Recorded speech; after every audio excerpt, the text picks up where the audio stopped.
Hello students, welcome back. Last व्हिडिओमध्ये आपण टेक्सॉनॉमिक categories हा पॉईंट सुरू केला होता. आपल्याला माहिती आहे की एकूण 7 ऑब्लिगेट टेक्सॉनॉमिक कॅटेगरीज आहेत. त्या 7 कॅटेगरी आपण बोललो की किंगडम, फायलम किंवा डिव्हिजन, त्यानंतर क्लास, त्यानंतर ऑर्डर, त्यानंतर फॅमिली, मग जीनस आणि स्पेसीज. त्यातल्या 3 कॅटेगरी फ्रॉम डिसेंडिंग पोझिशन, बॉटमपासून आपण स्पेसीज बघितली काल आपण जीनस पण बघितला, कालच आपण फॅमिली ही कॉन्सेप्ट पण बघितली. आज आपण सुरुवात करणार आहे त्याच्या आज पुढची कॅटेगरी, दॅट इज ऑर्डरपासून. पुढची आपली जी टॅक्सॉनॉमिक कॅटेगरी आहे त्या कॅटेगरीचं नाव आहे ऑर्डर. ही जी कॅटेगरी आहे ऑर्डर, ही कॅटेगरी कार्ल लिनियस या सायंटिस्टनं इंट्रोड्यूस केलेली कॅटेगरी आहे. ओके, काय सांगते ही कॅटेगरी? तर similar families are placed in a order. एखाद्या ऑर्डरमध्ये सिमिलर फॅमिली प्लेस केल्या जातात. आणखीन ऑर्डर ह्या कॅटेगरीची सब कॅटेगरी आहे.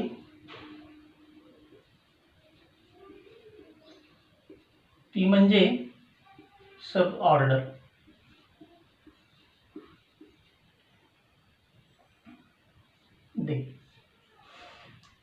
जर आपण ऑर्डर बोलायला गेलो तर in case of plants,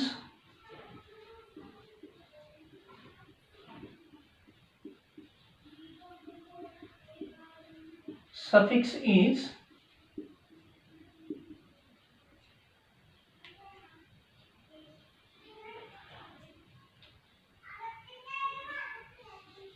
ALES. म्हणजे फॉर एक्झाम्पल पण देतो. आपण एक काल फॅमिली बघितली मालवासी, त्याची ऑर्डर आहे मालवेल्स. तुम्हाला इथे दिसतोय सफिक्स ALES. किंवा आणखीन एक ऑर्डर आहे रानेल्स, इथे पण बघा ALES दिसतोय, बरोबर. आणखीन ऑर्डर आहे पेरिएटल्स.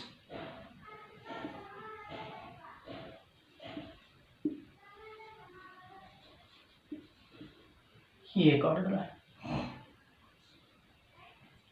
Okay, then in case of animals,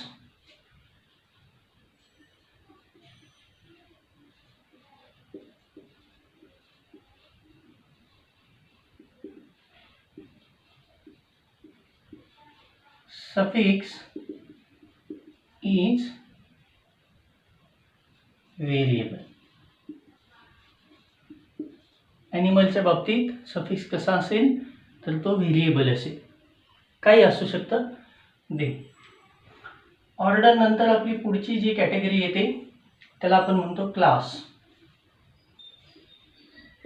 even class ही सुद्धा कॉन्सेप्ट लिनियस या सायंटिस्टनंच इंट्रोड्यूस केली. कार्ल लिनायस. आपल्याला माहिती आहे आता कसं सांगणार सांगा. Similar orders are placed in a class. Okay,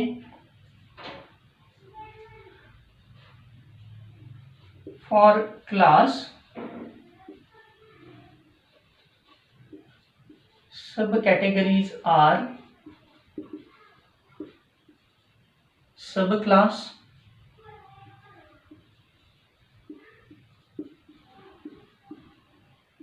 त्यानंतर सुपर क्लास, ही पण कॅटेगरीच आहे. Sorry, subcategory, subclass किंवा superclass. Actually subclass प्लांट्समध्ये येतो सुपर क्लास हा ॲनिमल्समध्ये येतो. Then in case of plants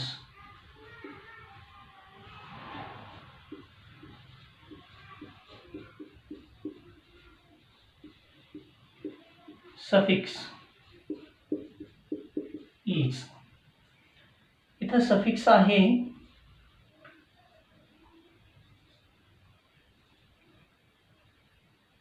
me example घेतो बघा का.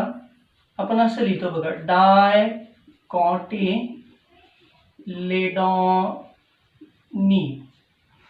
मग हा जो ए हा सफिक्स आहे तो प्लांटमध्ये म्हणजे आपण म्हणतो बघा मोनोकॉटिलिडॉनी, डायकॉटिलिडॉनी. दे ॲनिमलमध्ये मात्र there is no any particular suffix. In case of animals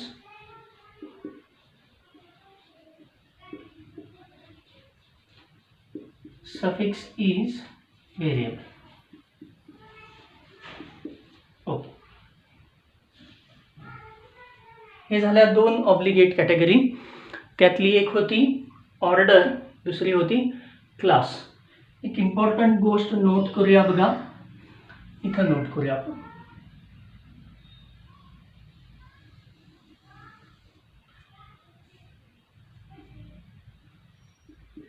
Similar families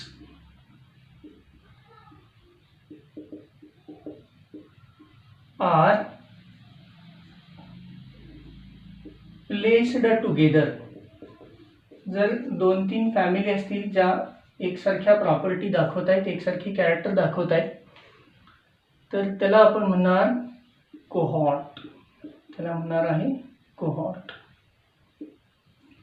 मग हाही एकदा क्वेश्चन येऊन गेला आहे नीटला की कोहॉर्ट म्हणजे काय. तर cohort is nothing but a type of order. पण ऑर्डरमध्ये कसं होतं, भरपूर फॅमिलीज येतात, पण काही पर्टिक्युलर फॅमिली जर आपण एकत्र केल्या की ज्यांचे कॅरेक्टर सिमिलर आहे तर मग त्याला आपण म्हणणार आहे कोहॉर्ट. देन आणखीन एक महत्त्वाची गोष्ट, क्लास आणि ऑर्डरमध्ये आणखीन एक कॅटेगरी येते, त्याला सब क्लास असं म्हणतात. म्हणजे इथं ज्या तुम्हाला ऑर्डर दिसत आहेत, मालवेल्स, रानेल्स, पेरिटेल्स, या ऑर्डर्स एका सब क्लासमध्ये येतात, त्याला पॉलीपेटाली असं म्हणतात. पण ती आपण कॅटेगरी इथं कन्सिडर केली नाही, पण इट इज देअर. देन त्याच्यानंतर पुढची कॅटेगरी येते ती म्हणजे ऑब्वियसली फायलम. ही कॅटेगरी ॲनिमलमध्ये येते. त्यानंतर डिव्हिजन ही कॅटेगरी प्लांटमध्ये येते. तर मी दोघांबद्दल पण बोलतो बघा. आपल्याला माहित आहे की in case of plants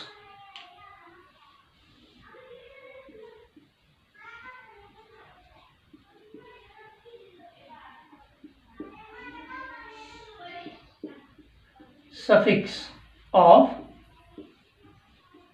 division. बघा आपण असे शब्द ऐकलेले आहेत, थॅलोफायटा, ब्रायोफायटा, टेरिडोफायटा, त्यानंतर स्पर्मॅटोफायटा.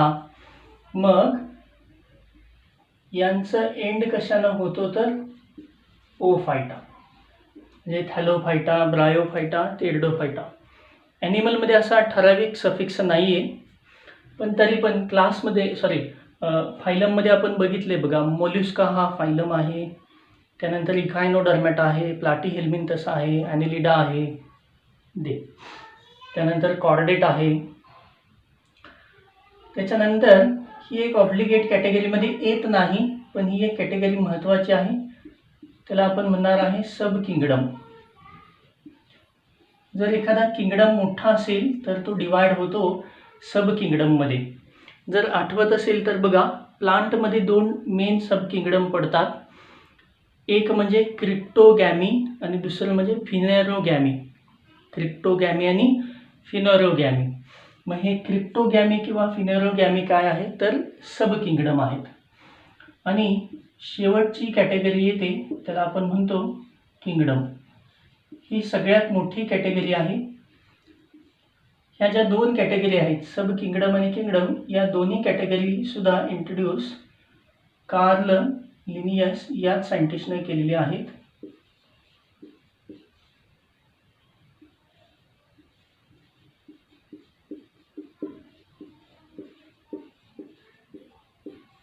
ओके, अशा एकूण 7 कॅटेगरी बघा. किंगडम, फायलम ऑर डिव्हिजन, त्याच्यानंतर क्लास, ऑर्डर, फॅमिली, जीनस आणि स्पेसीज. जर तुम्हाला असा क्वेश्चन आला की लेस सिमिलर कॅरेक्टर कुठं बघायला मिळतात, तर किंगडममध्ये लेस सिमिलॅरिटी असते. मोर सिमिलॅरिटी किंगडमपेक्षा सब किंगडममध्ये, आणखीन मोर सिमिलॅरिटी इथे येते, आणखीन सिमिलॅरिटी इथे येते. मग इथं आणि स्पेसीजमध्ये गेलं की सगळे कॅरेक्टर सेम्स असतात. म्हणजे मॅक्सिमम सिमिलॅरिटी स्पेसीजमध्ये असते आणि मिनिमम सिमिलॅरिटी किंवा मॅक्सिमम व्हेरिएशन हे किंगडम या कॅटेगरीमध्ये बघायला मिळतं. याच्यावरती बरेचसे क्वेश्चन बनतात. फॉर एक्झाम्पल बघा, तुम्ही जर ऑब्झर्व केलं तर 4 कॅटेगरीचं नाव हे लिनियसशी जोडलं गेलेलं आहे. किंगडम, सब किंगडम, त्याच्यानंतर ऑर्डर आणि क्लास. म्हणजे लिनियसच्या क्लासिफिकेशनमध्ये जर बोलायला गेलो तर 4 कॅटेगरी होत्या. नंतर मग आपण कालच्यामध्ये बघितलं बघा की कुणी कुणी त्या वेगळ्या कॅटेगरी इंट्रोड्यूस केलेल्या आहेत. त्यामुळं आज आपल्याला किती कॅटेगरी बघायला मिळतात, तर एकूण 7 कॅटेगरी बघायला मिळतात. मग असंही येतं की लिनियसच्या क्लासिफिकेशनमध्ये किती कॅटेगरी होत्या, आजच्या मॉडर्न कॅटेगरीमध्ये किती कॅटेगरीज, मॉडर्न क्लासिफिकेशनमध्ये किती कॅटेगरीज आहेत. प्लस काल आपण बघितलं बघा की स्पेसीजमध्ये सब कॅटेगरी पडते, त्यामध्ये सब स्पेसीज पडते, व्हरायटी पडते, रेस पडते. मग तेही ऑब्जेक्टिव्हला येतं की which of the following are the sub category of species, किंवा यातली कोणती, किंवा मॅच दी कॉलम, असेही क्वेश्चन येतात यावरती. किंवा इथंही आपण बघितलं की बाबा इथं थोडं काय म्हणूया पिक्चर क्लिअर होतं. ऑर्डर आहे, सब ऑर्डर, क्लास आहे, सब क्लास किंवा सुपर क्लास, डिव्हिजनमध्ये सुद्धा सब डिव्हिजन येते. त्याच्यानंतर किंगडममध्ये सब किंगडम किंवा फायलममध्ये सुद्धा सब फायलम येतो. पण प्रॉब्लेम क्रिएट कुठं होतो, तर स्पेसीजमध्ये, जीनसमध्ये किंवा फॅमिलीमध्ये. कारण फॅमिलीमध्ये ट्राईब हा शब्द येतो. बाकी ठीक आहे, फॅमिलीमध्ये सब फॅमिली, सुपर फॅमिली हे डोक्यात येतं आपल्या, काय अडचण येत नाही. जीनसमध्ये एक प्रॉब्लेम येतो, सब जीनस, पण सब सेक्शन किंवा सेक्शन म्हटलं की मग मात्र प्रॉब्लेम क्रिएट होतो. आपण जे DPP पाठवतोय त्या DPP सोडवताना आपण जाणून बुजून DPPच अशा पाठवतोय की तुम्ही जर पूर्ण व्हिडिओ बघितला तर आणि तरच तुम्हाला DPP सुटणार आहे. तुम्ही जर व्हिडिओज बघितला नाही तर तुम्हाला DPP कुठल्याही परिस्थिती सुटणार नाही. म्हणजे तुम्ही अंदाज बांधणार फक्त असं असावं, पण तुम्हाला व्हिडिओमध्येच त्या DPPचं एक्झॅक्ट ॲन्सर मिळणार आहे. म्हणून आपण दरवेळी DPP पाठवतो. इथंही आपल्या 7 ऑब्लिगेट कॅटेगरी संपल्या. याच्या पुढच्या लेक्चरला आपण स्पेसीज ही कॉन्सेप्ट डिस्कस करणार आहोत. ॲक्च्युली ही कॉन्सेप्ट तुम्ही 10th सुद्धा बघितले, पण स्पेसीज म्हणजे नक्की कुणाला म्हणायचं हे आपण पुढच्या लेक्चरला बघणार आहोत. प्लस हे जे क्लासिफिकेशन म्हणजे ही ज्या 7 कॅटेगरी आहेत यामध्ये जर ऑर्गॅनिझमला जर आपण अरेंज केला तर त्याचा नक्की फायदा काय होतो, म्हणजे काय म्हणूया सिग्निफिकन्स ऑफ दिस क्लासिफिकेशन हे बघणार आहे. आणि मग नंतर आपण बायनॉमियल नॉमेनक्लेचर सुरू करणार आहे. This is about today's lecture. The 4 main categories, order, class, phylum, division or kingdom. आणि एक सब कॅटेगरी आपण बघितली, सब किंगडम. ॲक्च्युली इथं एक कॅटेगरी आपण बोललेलो आहे ती म्हणजे इथं सब क्लास येते. सब क्लास एक आपण बघितलं आहे, फारसं काय त्याच्याबद्दल बोललो नाही कारण ती मेन कॅटेगरीमध्ये येत नाही.